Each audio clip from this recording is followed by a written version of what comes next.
Selford starttaki yerini aldı.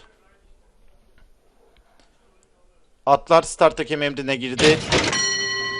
Start verildi. 9 numaralı Golden Knight 2 boy kadar, 4 numaralı Hilal Bey de 5-6 boy kadar geç başladı koşuya.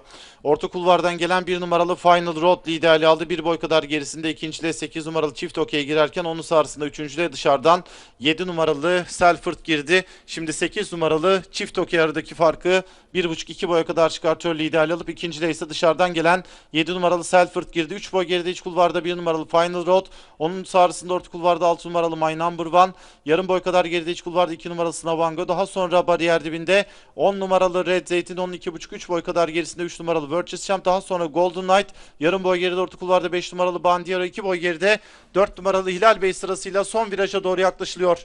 8 numaralı Çift Okey farkı 3,5-4 boya kadar çıkardı orta kulvarda. 7 numaralı Selford ikincilikte, 3 boy gerisinde 1 numaralı Final Road. Daha sonra 6 numaralı My Number One, onu yarım boy kadar gerisinde iç kulvarda 2 numaralı Snavango. Daha sonra Red Zeytin ve Virtuous Champ sırasıyla düzlüğe çıkıldı. 8 numaralı Çift Okey 4 boyluk farklı önde orta kulvardan gelen Selford fark azaltırken dışarıdan 6 numaralı My Number One, içeriden 1 numaralı Final Road'un çabalara daha geriden iç kulvardan Snavango ve 10 numaralı Red Zeytin en dış kulvardan Bandiero da geliyor. Farklar azaldı. İçeriden gelen 1 numaralı Final Road orta kulvarda 6 numaralı My Number One öne doğru çıktılar içeride. Final Road dışında 6 numaralı My Number One mücadelesinde 6 numaralı My Number One liderliği almış. İçeride Final Road var, dışarıda My Number One önde, içeriden Final Road geliyor. 6 numaralı My Number One koşuyu kazanıyor.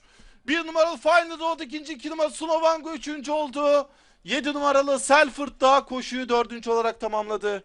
6 numaralı My Number One Halis Karataş'la koşuyu kazanan safkan oldu. Selim Kaya'nın bindiği 2 numaralı Snavango 1 numaralı Final Road Yutaka Take ile koşuyu ikinci olarak tamamlıyor.